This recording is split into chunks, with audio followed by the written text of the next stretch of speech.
Hello बच्चों, चलिए देखते हैं प्रश्नावली 9.1 प्रश्न संख्या 1 क्या दे रखी है हमें।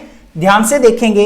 एक मेज के ऊपरी पृष्ठ का आकार समलंब जैसा है। यहां पे हमें एक मेज दे रखी है, जो उसका ऊपरी पृष्ठ है वो समलंब दे रखा है। अब समलंब क्या होता है? जिसमें आमने सामने की भुजाएं क्या हो? समानांतर हो।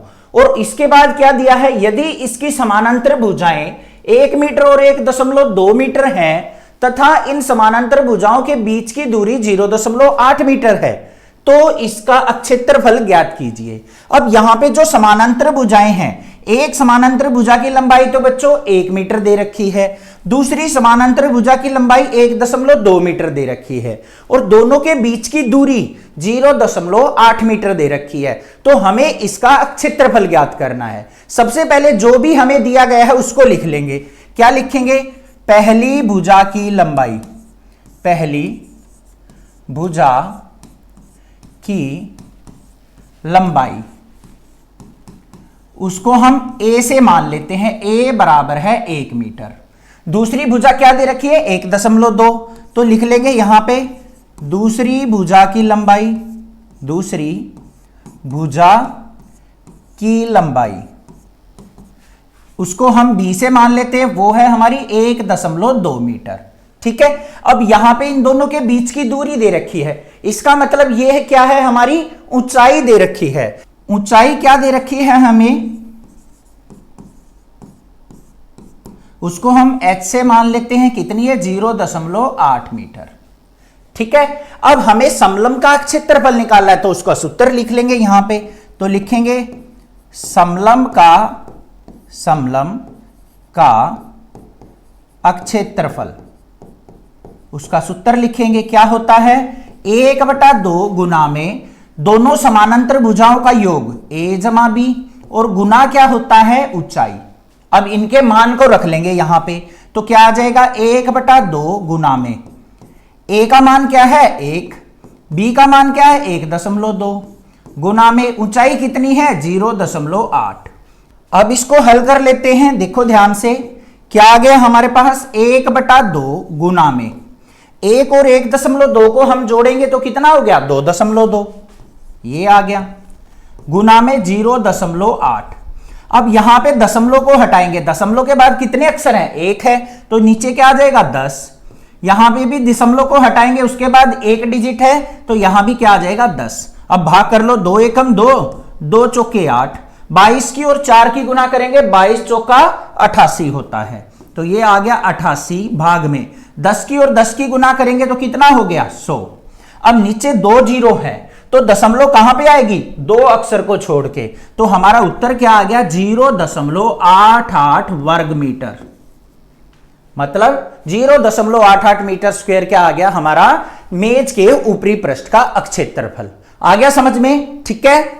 प्रश्न संख्या 2 देखते हैं क्या है। एक समलंब का क्षेत्रफल 34 सेंटीमीटर स्क्वायर है और इसकी ऊंचाई 4 सेंटीमीटर है। समानांतर भुजाओं में से एक की 10 सेंटीमीटर लंबाई है, दूसरी समानांतर भुजा की लंबाई ज्ञात कीजिए। सबसे पहले ध्यान से देखो, हमें दिया क्या है बच्चों?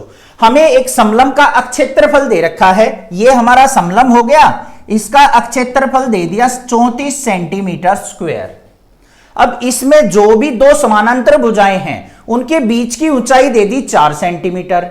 एक भुजा की लंबाई 10 सेंटीमीटर है, तो दूसरी भुजा की लंबाई क्या होगी? ये हमें ज्ञात करना है। सबसे पहले क्या लिखेंगे? जो भी चीज दे रखी है उसको लिख लो।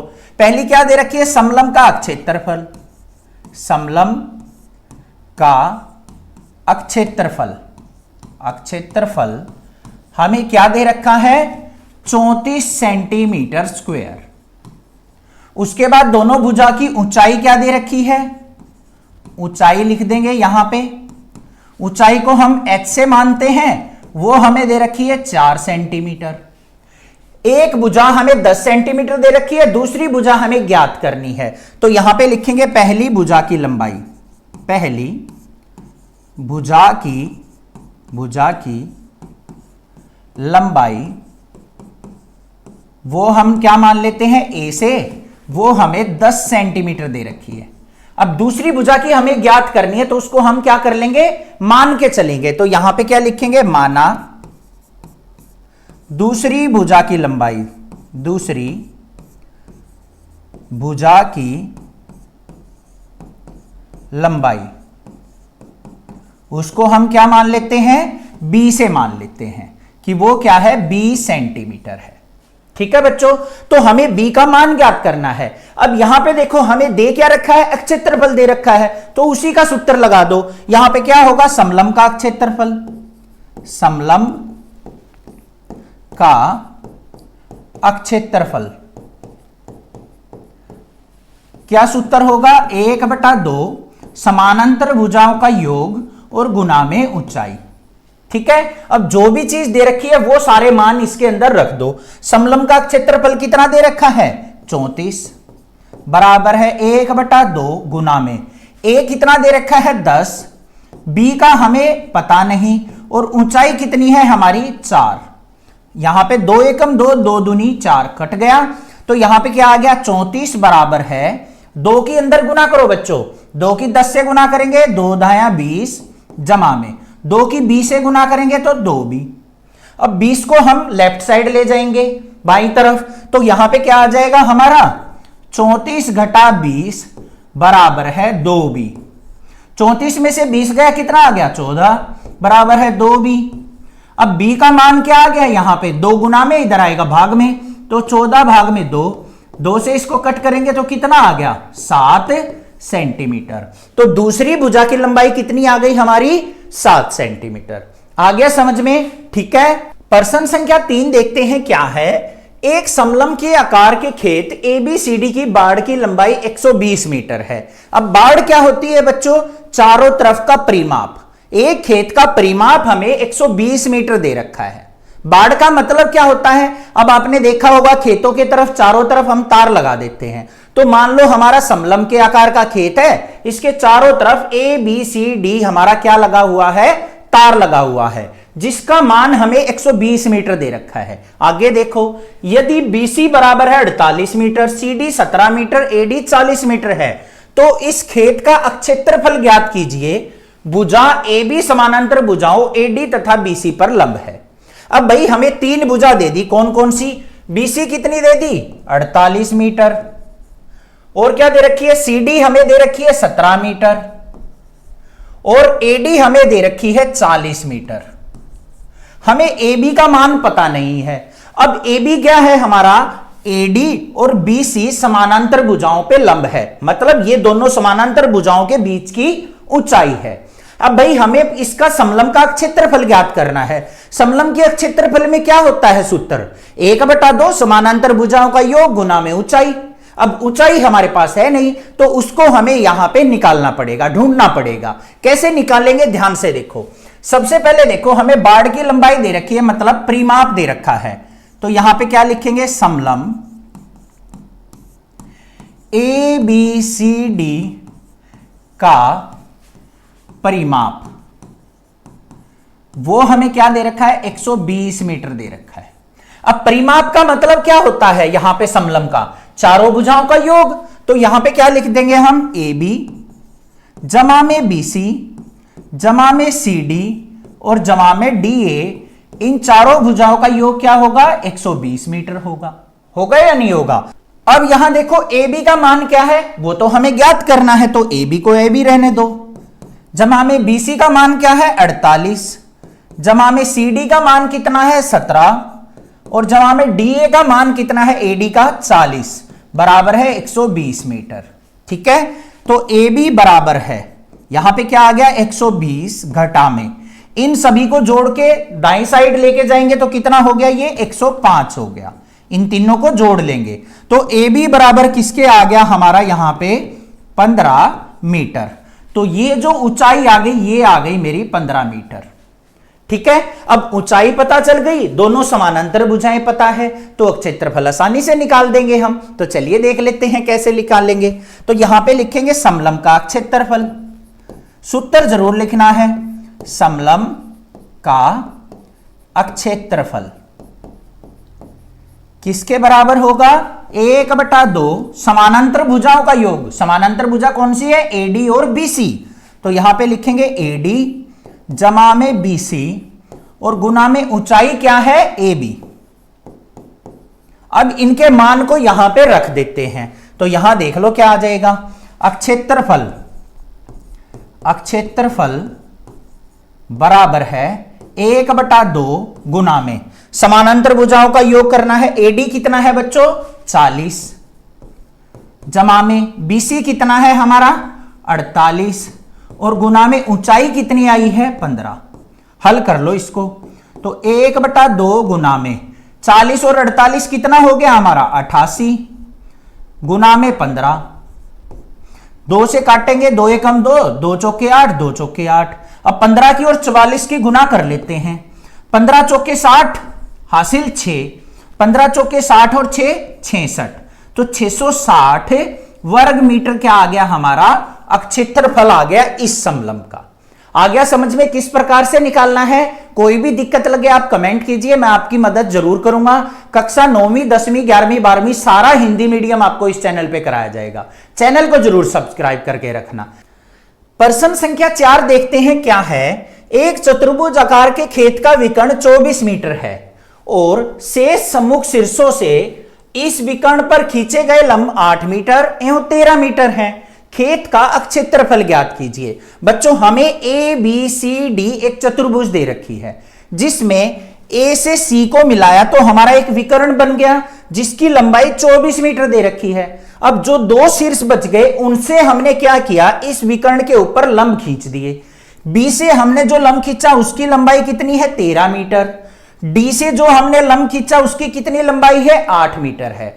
तो हमें इस चतुर्भुज का क्षेत्रफल ज्ञात करना है। अब चतुर्भुज के क्षेत्रफल का तो सूत्र हमें नहीं पता जो हम यहां पे लगा सकें, तो यहां पे हम कैसे इसका क्षेत्रफल ज्ञात करेंगे? बिल्कुल आसान है, ध्यान से समझो।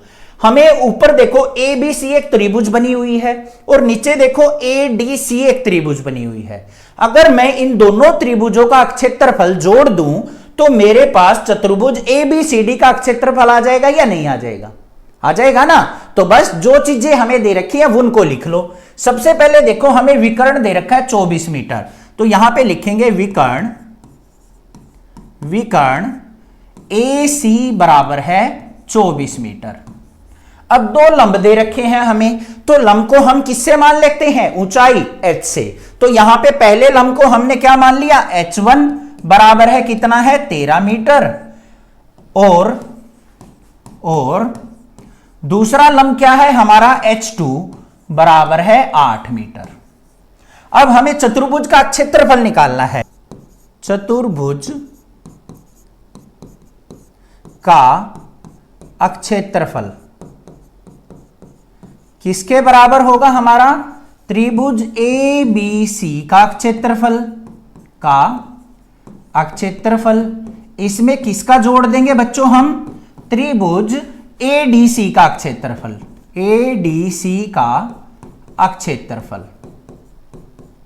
अब भाई त्रिभुज का क्षेत्रफल यहां पे कैसे निकलेगा वो हमें सीखना है। तो यहां पे देखो ये तो आधार दे रखा है, ये लंब दे रखा है, तो त्रिभुज के क्षेत्रफल का सूत्र क्या होता है 1/2 गुना आधार गुना ऊंचाई। तो यहां पे आ जाओ, तो क्षेत्रफल बराबर है किसके हो जाएगा? यहां पे क्षेत्रफल बराबर है त्रिभुज एबीसी के अंदर 1/2 गुना में आधार कौन सा है AC, इसके अंदर ऊंचाई कौन सी है h1, ये मानी हुई है हमने, जमा में यहां पे आ जाओ 1/2 गुना में ADC त्रिभुज का आधार कौन सा है AC, गुना में ऊंचाई क्या हो जाएगी h2। इतनी बात समझ में आ गई। अब इन दोनों में साझा देखो बच्चों क्या है, 1/2 गुना AC इसमें भी है, 1/2 गुना AC इसमें भी है, इनको बाहर निकाल लो। 1/2 गुना AC, अंदर क्या बच गया यहां पे h1 और जमा का निशान और h2। बात आई समझ में? अब इनके मान को रख दो। 1/2 गुना में AC कितना है भाई 24, गुना में h1 कितना है हमारा 13 और जमा में 8। इसको हल कर लो। अब 1/2 गुना में 24 गुना में 13 और 8 कितना होता है 21। 2 से भाग कर लो, 2 एकम 2, 2 से कट करेंगे इसको 12 आ गया। 12 की और 21 की गुना कर लो, 12 एकम 12 हासिल 1, 12 दूनी 24 और 1 25, 252 मीटर स्क्वायर क्या आ गया हमारा अक्षेत्रफल आ गया किसका? चतुर्भुज ABCD का। समझ में आ गया? चैनल को जरूर सब्सक्राइब करना। प्रश्न संख्या 5 देखते हैं क्या है। किसी समचतुर्भुज के विकर्ण 7.5 सेंटीमीटर और 12 सेंटीमीटर हैं, इसका अक्षेत्रफल ज्ञात कीजिए। अब ये देख लो, हमें समचतुर्भुज दे रखी है, इसके अंदर दो विकर्ण दे रखे हैं, एक की लंबाई जो है 7.5 सेंटीमीटर है, दूसरे की लंबाई 12 सेंटीमीटर है। तो हमें इसका अक्षेत्रफल ज्ञात करना है। तो सबसे पहले देखो, हमारे यहां पे जो विकर्ण है उनको हम किससे लिखते हैं? डी से। किससे लिखते हैं बच्चों? छोटे डी से। तो यहां पे देख लो, समचतुर्भुज का विकर्ण दे रखा है ना, तो लिखेंगे विकर्ण की लंबाई। विकर्ण की लंबाई क्या दे रखी है? D1 बराबर है 7.5 सेंटीमीटर, और दूसरे विकर्ण को हम मान लेते हैं D2 से, वो क्या होगी? 12 सेंटीमीटर। अब समचतुर्भुज का क्षेत्रफल का सूत्र लगाना है हमें, तो क्या होगा? समचतुर्भुज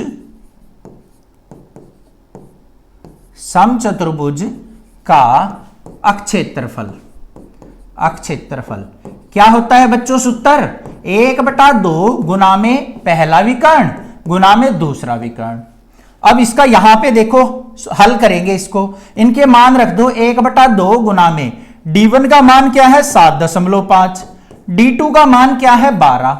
हल कर लो भाई इसको। दशमलव के बाद एक अक्षर है तो नीचे 10 आ जाएगा। 2 से भाग करेंगे, 2 एकम 2, 2 छिक 12।